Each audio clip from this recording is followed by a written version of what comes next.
हर बार हम सोचते हैं कि मार्केट यहाँ से कितना ही गिर सकता है और मार्केट हमें प्रूव करता है कि कहीं पर भी जा सकता है मार्केट। ठीक है, आज अगर आप देखेंगे IT sector, auto sector, Nifty, small cap, हर एक सेक्टर में अच्छा खासा गिरावट है, अच्छा खासा गिरावट है। ठीक है, तो इस वीडियो में हम समझेंगे इस गिरावट के पीछे मेन कारण क्या है, क्या ये गिरावट कंटिन्यू हो सकता है, ये एक सवाल बना हुआ है। कहां पर हमें मार्केट का बॉटम देखने को मिल सकता है, कहां से मार्केट जो है मोमेंटम बना सकती है। मैंने आज के दिन में मैंने टेलीग्राम में अपडेट किया था कि मेरा ये मानना है कि जो स्मॉल कैप है, मिड कैप है, वो ओवरसोल्ड हो चुके हैं, यहाँ से बाउंस बैक आना चाहिए। इवन आज जब मार्केट गिर रहा था, अगर आप नोटिस करके देखेंगे तो स्मॉल कैप मिड कैप जो है वो उतना गिर नहीं रहा था सुबह से, बट अभी जब इस वीडियो को बना रहा हूँ मार्केट की गिरावट के साथ साथ स्मॉल कैप में भी गिरावट आ चुकी है, क्योंकि कोई ऑप्शन नहीं होता है। ठीक है, जब ऐसे मार्केट में एनवायरमेंट जब नेगेटिव हो तो स्मॉल कैप को भी गिरना पड़ता है, मिड कैप को भी गिरना पड़ता है। अब सबसे पहले कारण समझते हैं कि ये गिरावट जो मार्केट में आज के दिन है इसके पीछे मेन क्या कारण है। अब देखिए, कल रात को ट्रम्प का जो टेरिफ वाला न्यूज़ है वो आ चुका है। ठीक है, तो उन्होंने मैक्सिको, कनाडा और इसके साथ साथ जो चाइना है इस पे टेरिफ बढ़ाया हुआ है 25% जो पहले भी था। खास करके चाइना में टेरिफ जो है वो 10% एक्स्ट्रा लगाया गया। अब ये किसी स्पेसिफिक प्रोडक्ट पे नहीं है, ये ऑल ओवर प्रोडक्ट में। ठीक है, अब इसका डेट भी आ चुका है और ये जो लागू होने जा रहा है वो है 4 मार्च से। अब इसमें हमें क्या होगा, हमें इसमें क्या दिक्कत वाली बात है।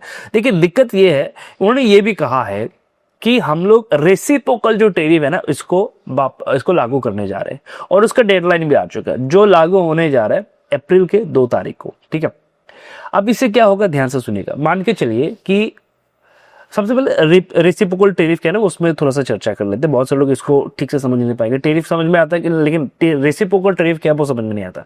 मान के चलिए आप मेरे ऊपर टेरिफ लगा रहे हैं, ठीक है, कोई भी प्रोडक्ट मैं आपके देश से जब मेरे देश में लाता हूं, तो कोई भी प्रोडक्ट जब आप मेरे देश में बेचते हैं, मेरे कंट्री में लेके आते हैं, तो मैं उसके ऊपर एक टेरिफ लगा देता हूं। ये 100% भी हो सकता है, ये 150% भी हो सकता है, ये 90% भी हो सकता है, 80% भी हो सकता है। अब रेसिप्रोकल टेरिफ का मतलब ये होता है कि हम जो है, जो देश मेरे ऊपर टेरिफ लगा रहे हैं और जितना लगा रहा है मैं उतना ही टेरिफ लगाऊंगा उनके ऊपर भी। ठीक है, ये मिनिमम क्राइटेरिया है। ठीक है, अब किसी जगह पे ये बढ़ भी सकता है, किसी जगह पे ये कम भी हो सकता है। अब इसमें क्या होता है, इंडिया भी आ जाता है। तो हमारे लिए जो सवाल है ना, हमारे लिए जो डर है वो है अप्रैल के 2 तारीख को, क्योंकि जो टेरिफ का न्यूज है, जो एक्चुअल में किस प्रोडक्ट में कितना लगाया जा रहा है, क्या होगा क्या नहीं होगा, ये आगे चल के हमें समझ में आएगा कि किस प्रोडक्ट पे, किस स्पेसिफिक सेक्टर में। इस पे ऐसा कुछ अभी तक स्पेसिफिक नहीं कहा गया कि मेटल में लगाएंगे या एल्यूमिनियम में लगाएंगे, ऐसा कुछ नहीं कहा गया एज ऑफ नाउ, ये सभी सेक्टर के लिए। और इसमें सबसे ज्यादा जो आ जाते हैं ना वो है pharma sector, pharma sector, auto sector सबसे ज्यादा आ जाता है। ठीक है, इसी कारण से अगर आप देखेंगे ऑटो सेक्टर में क्या गिरावट है। अगर मैं निफ्टी ऑटो अगर आपको दिखाऊं तो आप देखिएगा निफ्टी ऑटो सेक्टर में क्या गिरावट है आज के दिन। ठीक है, चलिए देखिए निफ्टी ऑटो सेक्टर में क्या गिरावट है। तो हम सोचते कि मार्केट यहाँ से कितना ही गिरेगा, लेकिन मार्केट कहाँ तक गिर सकता है किसी को नहीं पता। अब मेरा जो पॉइंट है कि जो स्मॉल कैप है, मिड कैप है, वो ओवरसोल्ड हो चुके हैं, यहाँ से बाउंस बैक आना चाहिए। अब देखिए, मार्केट ऐसे कंडीशन में आ चुका है एज ऑफ नाउ, अगर मैं बात करूं तो लोग सोच रहे हैं कि अपना जो माल है ना मैं बेच के निकल जाता हूं। अब लोगों के अंदर डर बैठना शुरू हो जाएगा। अब लोग डर देखेंगे कि एक्चुअल में डर कैसा होता है, क्योंकि लगातार पूरा महीना गिरा है मार्केट। ठीक है, लास्ट 5 मंथ से गिरे जा रहा है और इस मंथ हर को एक्सपेक्ट करा था कि मार्केट में बाउंस बैक आएगा। अब इस टेरिफ के न्यूज के बाद ये भी एक्सपेक्ट लगाया जा रहा है कि मार्च का जो सीरीज होने जा रहा है ना, वो भी कहीं ना कहीं नेगेटिव सीरीज होगा। ठीक है, और शुरुआत ऑलरेडी कहीं ना कहीं हमें देखने को मिल रहा है, क्योंकि अप्रैल के 2 तारीख को पता चलेगा कि इस प्रोडक्ट में कितना टेरिफ लगा। अब टेरिफ से क्या होता है, टेरिफ से होता ये है कि जो इंडियन प्रोडक्ट जो बाहर जा रहे हैं ना उनमें डिमांड कम आ जाएगा।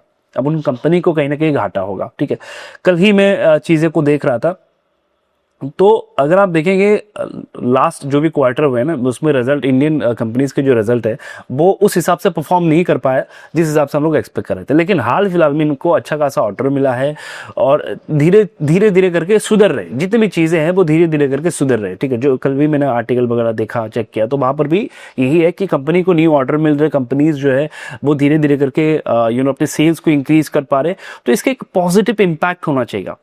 ठीक है, अगर आप देखेंगे रेट कट हुआ है तो इन सभी चीजों के पॉजिटिव इंपैक्ट है। बट इससे पहले अगर टेरिफ वाला सिचुएशन बना रहा, ये कहीं ना कहीं शॉर्ट टर्म के लिए मार्केट में एक पैनिक जरूर क्रिएट करेगा। ठीक है, तो शॉर्ट टर्म के लिए अगर मैं बात करूं तो ये न्यूज ड्रिवन हो गया है अभी। ठीक है, हम ये कह सकते हैं कि हमें पता है कि मार्केट ओवरसोल्ड है, बाउंस बैक आना चाहिए, लेकिन ये जो न्यूज है इनके इम्पैक्ट कहीं ना कहीं शॉर्ट टर्म में देखने को मिलेंगे। आप कुछ भी कर लीजिए, ओवरनाइट कोई न्यूज़ आ जाएगा, आप इसके लिए आपको मेंटली तैयार रहना पड़ेगा, ठीक है। तो बहुत ही कॉशियस होकर इस मार्केट में काम करिए। अभी जो करंट मार्केट का सिचुएशन है, आपको बहुत दिक्कतें फेस होने पड़ेंगे, फेस करने पड़ेंगे इस मार्केट में। और खास करके जो न्यू मेंबर्स आए हैं इस मार्केट में, जो लास्ट 6 महीने 1 साल में, उनका तो आता पता भी नहीं रहेगा, ठीक है। डीमेट अकाउंट भी क्लोज हो जाएंगे उनके, ऐसा मार्केट है, ठीक है।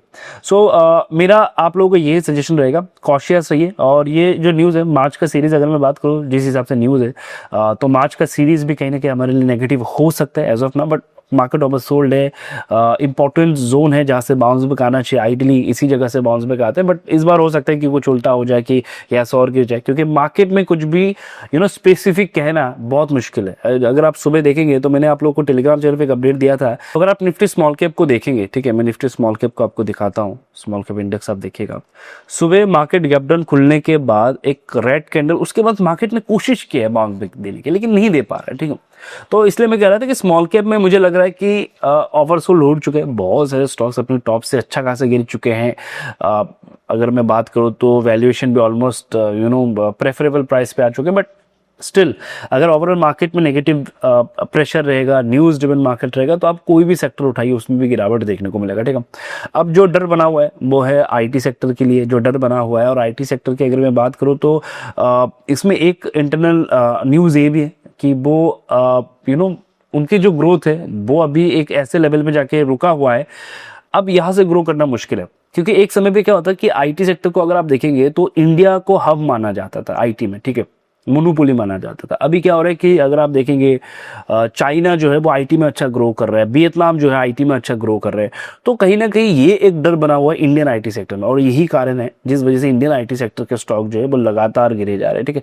तो इसमें एक डेडिकेटेड वीडियो बनाएंगे आप लोगों के लिए, ताकि आप एक व्यू बना पाए कि किस सेक्टर को कब कैसे प्लान करना है, जो न्यूज़ चल रही है इसके अकॉर्डिंग। और मार्केट हमेशा चेंज होता रहता है, ठीक है। तो ये भी एक न्यू तरह का मार्केट है, बहुत सारे लोगों को पहली बार देखने को मिल रहा है ऐसा मार्केट।